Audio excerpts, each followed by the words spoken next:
എല്ലാവർക്കും കിച്ചൺ ഡയറീസിലേക്ക് സ്വാഗതം. ഇന്ന് നമ്മൾ തയ്യാറാക്കാൻ പോകുന്നത് ഒരു മുട്ട ഉപയോഗിച്ചിട്ടുള്ള ഒരു അടിപൊളി ചോക്ലേറ്റ് കേക്കാണ്. അപ്പോൾ ഇതിന് ടൂൾസ് ഒന്നും ആവശ്യമില്ല. ഞാൻ സാധാരണ ഗ്ലാസ്സിലാണ് അളവൊക്കെ എടുത്തിരിക്കുന്നത്. അപ്പോൾ എല്ലാവരും തയ്യാറാക്കി നോക്കുക. അപ്പോൾ നമുക്കിതെങ്ങനെ തയ്യാറാക്കുന്നതെന്ന് നോക്കാം. അതിനായിട്ട് ഞാനിവിടെ ആദ്യം തന്നെ ഡ്രൈ ഇൻഗ്രീഡിയൻസ് എല്ലാം ഒന്ന് അരിച്ചെടുക്കുകയാണ്. ഈ ഒരു ഗ്ലാസ്സിന് 1.5 ഗ്ലാസ് മൈദയാണ് ചേർത്ത് കൊടുക്കുന്നത്. അപ്പോൾ ഈ ഒരു ഗ്ലാസ് 200 ml അടുത്ത് വരുവേ. അതിലേക്ക് ഒരു 3 സ്പൂണോളം കൊക്കോ പൗഡറും കൂടി ഇട്ട് കൊടുക്കുന്നുണ്ട്. പിന്നെ ഇതിലേക്ക് നമ്മൾ ചേർക്കുന്നത് ബേക്കിംഗ് സോഡയാണ്. അതൊരു 1/2 സ്പൂണോളം ചേർത്ത് കൊടുക്കുന്നുണ്ട്. ചെറിയ സ്പൂണിനാണ് 1/2 സ്പൂൺ ചേർത്ത് കൊടുക്കേണ്ടത്. ഇനി ഇതെല്ലാം കൂടെ ചേർത്തിട്ട് നന്നായിട്ടൊന്ന് മിക്സ് ചെയ്യാം. ബേക്കിംഗ് സോഡ എന്ന് പറഞ്ഞാൽ അപ്പക്കാരമാണ്. ഇതിലേക്ക് നമ്മൾ ബേക്കിംഗ് പൗഡർ ചേർക്കുന്നില്ല, ബേക്കിംഗ് സോഡ മാത്രമേ ചേർക്കുന്നുള്ളൂ. അപ്പോൾ എല്ലാം കൂടെ നന്നായിട്ട് മിക്സ് ചെയ്തതിന് ശേഷം ഇതൊന്ന് നന്നായിട്ട് അരിച്ചെടുക്കണം. അപ്പോൾ ഇതൊരു 2 3 തവണയൊന്ന് നന്നായിട്ട് അരിച്ചെടുക്കണം. അപ്പോൾ എല്ലാം നന്നായിട്ട് മിക്സ് ആവാനൊക്കെ വേണ്ടിയിട്ടാണ് നമ്മളൊരു 2-3 പ്രാവശ്യമൊക്കെ അരിച്ചെടുക്കുന്നത്. ഞാനൊരു 2 പ്രാവശ്യം ഇവിടെ അരിച്ചെടുക്കുകയാണേ. അപ്പോൾ ഇതിവിടെ അരിച്ചെടുത്തിട്ടുണ്ട്. ഇനി ഇതോട് മാറ്റി വെക്കാം. നമുക്ക് ഏത് പാത്രത്തിലാണ് നമ്മൾ ഉണ്ടാക്കുന്നത് ആ പാത്രത്തിൽ ഒന്ന് എണ്ണയെല്ലാം ഒന്ന് തടവി വെക്കണം. അത് ആദ്യം തന്നെ ഒന്ന് ചെയ്ത് വെക്കുക.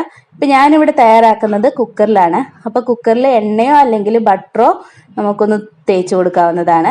അപ്പോൾ ഇതിൻ്റെ അടിയിലേക്ക് ഞാനൊരു ബട്ടർ പേപ്പറും കൂടെ ഈ അടിയിലെ വലുപ്പത്തിലൊന്ന് മുറിച്ചിട്ട് വെച്ച് കൊടുത്തിട്ടുണ്ട്.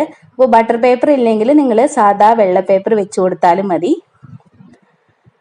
ഇനി ഞാനൊരു ബൗളിലേക്ക് നമ്മൾ നേരത്തെ പൊടി അളന്ന ഗ്ലാസ്സിൽ തന്നെ 1 ഗ്ലാസ് തൈരാണ് ചേർത്ത് കൊടുക്കുന്നത്. അപ്പോൾ തൈര് എടുക്കുമ്പോൾ പ്രത്യേകം ശ്രദ്ധിക്കണം, പുളിയില്ലാത്ത തൈരായിരിക്കണം. അതിലേക്ക് ഒരു ചെറിയ സ്പൂണിന് ഒരു 1/2 സ്പൂണോളം ഉപ്പും കൂടെ ചേർത്ത് കൊടുക്കുന്നുണ്ട്. ഇനി അത് കട്ടയൊന്നും ഇല്ലാണ്ട് നന്നായിട്ടൊന്ന് മിക്സ് ചെയ്തെടുക്കുക. ഇതിവിടെ മിക്സ് ചെയ്തെടുത്തിട്ടുണ്ട്. ഇനി നമുക്കിത് മാറ്റി വെക്കാം.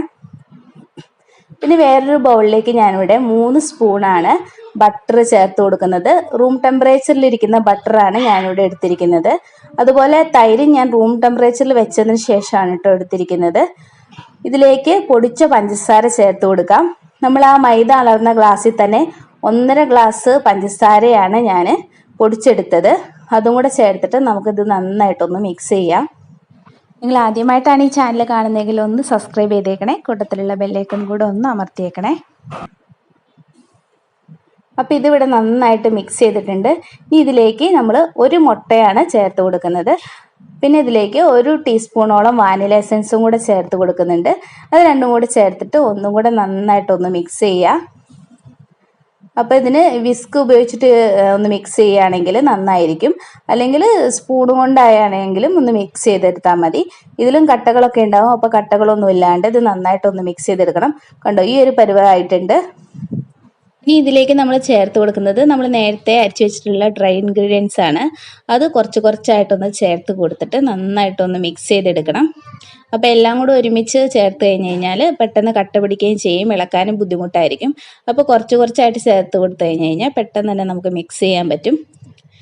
പിന്നെ ഇത് ഇളക്കി കഴിഞ്ഞതിന് ശേഷം നമ്മൾ തൈര് ചേർത്തിട്ട് ഇത് രണ്ടും മാറിയാണ് ഇട്ടിട്ട് ഒന്ന് മിക്സ് ചെയ്തെടുക്കുന്നത്.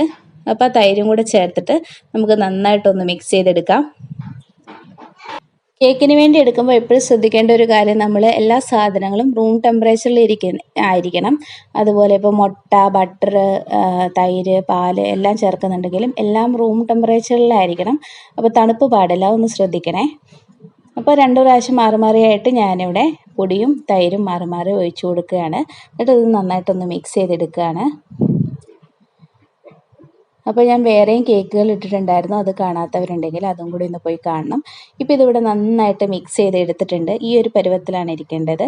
ഇനി നമുക്കിത് നമ്മൾ നേരത്തെ തയ്യാറാക്കി വെച്ചിട്ടുള്ള കുക്കറിലേക്ക് ഒഴിച്ചു കൊടുക്കാം. എന്നിട്ട് കുക്കറിൽ ഒഴിച്ചതിന് ശേഷം ഇത് നന്നായിട്ടൊന്ന് തട്ടുക. ചിലപ്പോൾ തട്ടിയാലും എയർ ബബിൾസ് പോകണമെന്നില്ല. അതുകൊണ്ട് ഞാനൊരു ഈർക്കിലി എടുത്തിട്ട് ഇതുപോലെ ഒന്ന് റൗണ്ടായിട്ടൊന്ന് വരച്ചു കൊടുക്കുകയാണ്. അപ്പോൾ അതിൽ എയർ ബബിൾസ് ഒക്കെ ഉണ്ടെങ്കിൽ അതൊക്കെ ഒന്ന് പോയി കിട്ടും. അതിന് ശേഷം നമ്മളിത് കുക്കറിൻ്റെ അടപ്പ് വെച്ചിട്ട് അതൊന്ന് അടച്ചു വയ്ക്കാം. അപ്പോൾ ഞാൻ വാഷർ അതിനകത്ത് തന്നെ ഉണ്ട്, വിസിൽ വെച്ചിട്ടില്ല. ആ ഒരു രീതിയിലാണ് വേണ്ടത്. അപ്പോൾ ഞാൻ അടിയിലൊരു പാൻ വെച്ചിട്ടുണ്ട്. ആ ഒരു പാന് ഞാനൊരു 5 മിനിറ്റ് മീഡിയം ഫ്ലെയിമിൽ വെച്ചിട്ട് ഒന്ന് ചൂടാക്കിയിട്ടുണ്ടായിരുന്നു. അതിനുശേഷമാണ് കുക്കർ വെച്ച് കൊടുത്തിരിക്കുന്നത്. കുക്കർ വെച്ചതിന് ശേഷം ഒരു 2 മിനിറ്റ് മീഡിയം ഫ്ലെയിമിൽ വെച്ചിട്ടുണ്ട്. അതിനുശേഷം ഒരു മണിക്കൂറും 20 മിനിറ്റുമാണ് ഇതൊന്ന് വേവാനെടുത്തത്. അത് വെന്തോന്ന് അറിയാൻ വേണ്ടിയിട്ട് നമ്മൾ ഇതുപോലെ ഒരു ഇർക്കിലിയോ ടൂത്ത്പിക്കോ അങ്ങനെ എന്തെങ്കിലും ഉപയോഗിച്ചിട്ടൊന്ന് കുത്തി നോക്കുക. ഇപ്പോൾ ഇതിവിടെ നന്നായിട്ട് വെന്ത് വന്നിട്ടുണ്ട്. ഇനി നമുക്കിത് ഇവിടെ പാനിൽ നിന്ന് എടുത്തു മാറ്റി വയ്ക്കാം. നന്നായി ചൂടാറിയതിന് ശേഷം വേണം നമ്മളിത് കുക്കറിൽ നിന്നും എടുത്തു മാറ്റാനായിട്ട്. അപ്പോൾ സൈഡൊക്കെ ഒന്ന് ഇതുപോലെ കത്തി കൊണ്ടൊന്ന് വേർപ്പെടുത്തി കൊടുക്കുക. അപ്പോൾ പെട്ടെന്ന് തന്നെ നമുക്ക് എടുക്കാൻ പറ്റും. ഇനി നമുക്കിതൊരു പാത്രത്തിലേക്ക് ഇട്ട് കൊടുക്കാവുന്നതാണ്. നല്ല സോഫ്റ്റ് ആയിട്ടുള്ള കേക്കാണ്. അപ്പോൾ എല്ലാവരും തയ്യാറാക്കി നോക്കണം. അതുപോലെ തന്നെ നല്ല ടേസ്റ്റുമാണ് ഈ കേക്കിനുള്ളത്. അപ്പോൾ ഇതിൽ ബട്ടർ പേപ്പർ ഒന്ന് മാറ്റി വെക്കാം. അപ്പോൾ ബട്ടർ പേപ്പർ താഴെ വെക്കുന്നതുകൊണ്ട് നമ്മുടെ കേക്ക് അങ്ങനെ കരിഞ്ഞൊന്നും പോകാതെ നല്ല പെർഫെക്റ്റ് ആയിട്ട് വിട്ട് കിട്ടുകയും ചെയ്യും, നന്നായിട്ടിരിക്കുകയും ചെയ്യും. കേട്ടോ, നന്നായിട്ട് വന്നിട്ടുണ്ട്. അപ്പോൾ എല്ലാവരും തയ്യാറാക്കി നോക്കുക. അപ്പോൾ ഞാൻ ഇതിനൊരു ഐസിങ്ങും കൂടെ തയ്യാറാക്കുന്നുണ്ട്. അത് അത്ര പെർഫെക്റ്റ് ആയിട്ടുള്ള ഐസിങ് ഒന്നും അല്ല. അപ്പോൾ നിങ്ങൾക്ക് താല്പര്യം ഉണ്ടെങ്കിൽ മാത്രം നിങ്ങൾ തയ്യാറാക്കി നോക്കിയാൽ മതി. അപ്പോൾ ഇതിലേക്ക് ഞാൻ ഒരു 1/4 ഗ്ലാസോളം പഞ്ചസാര ചേർത്ത് കൊടുക്കുകയാണ്. അത് നമ്മൾ നേരത്തെ എല്ലാത്തിനും യൂസ് ചെയ്ത ഗ്ലാസ് തന്നെയാണ് ഇതിനു വേണ്ടി എടുക്കുന്നത്. അപ്പോൾ നമ്മുടെ പഞ്ചസാര ഒന്ന് നന്നായിട്ട് ഉരുകി വരണം. അതുവരെ ഒന്ന് നമ്മൾ ഇടയ്ക്കിടയ്ക്ക് ഇതുപോലെ ഒന്ന് ഇളക്കി കൊടുത്തുകൊണ്ടേ ഇരിക്കുക. കാരണം നമ്മൾ പഞ്ചസാര കരിയാൻ പാടില്ല. ചെറുതായിട്ട് കളർ വ്യത്യാസം വരും. എന്നിരുന്നാലും കരിഞ്ഞു കഴിഞ്ഞാൽ നമ്മുടെ ഇതിൻ്റെ ടേസ്റ്റ് കരിച്ചോ വരും. അപ്പോൾ ഇതിവിടെ നന്നായിട്ട് ഇവിടെ അലുത്ത് വന്നിട്ടുണ്ട്. ഇനി നമുക്കിതിലേക്ക് ബാക്കി ഇൻഗ്രീഡിയൻസും കൂടെ ചേർത്ത് കൊടുക്കാം. ഇതിലേക്ക് ഞാൻ 1.5 സ്പൂൺ കൊക്കോ പൗഡറാണ് ചേർത്ത് കൊടുക്കുന്നത്. എല്ലാം ലോ ഫ്ലെയിമിൽ ഇട്ടിട്ട് വേണം കേട്ടോ ചെയ്യാനായിട്ട്. അത് നന്നായിട്ടൊന്ന് മിക്സ് ചെയ്യുക. പിന്നെ ഇതിലേക്ക് നമ്മൾ 1 സ്പൂൺ ബട്ടറും കൂടെ ചേർത്ത് കൊടുക്കുക. എല്ലാം പെട്ടെന്ന് ചേർത്ത് കൊടുക്കണം, അല്ലെങ്കിൽ നമ്മുടെ ഈ പഞ്ചസാര ഇതിനകത്തിരുന്ന് കരിഞ്ഞു പോവേ. അപ്പോൾ ഈ ബട്ടറും ചേർത്തിട്ട് നന്നായിട്ടൊന്ന് മിക്സ് ചെയ്യുക. ഞാൻ പറഞ്ഞിരുന്നല്ലോ, ഇതത്ര പെർഫെക്റ്റ് ആയിട്ടുള്ള ഐസിങ് ഒന്നുമല്ല.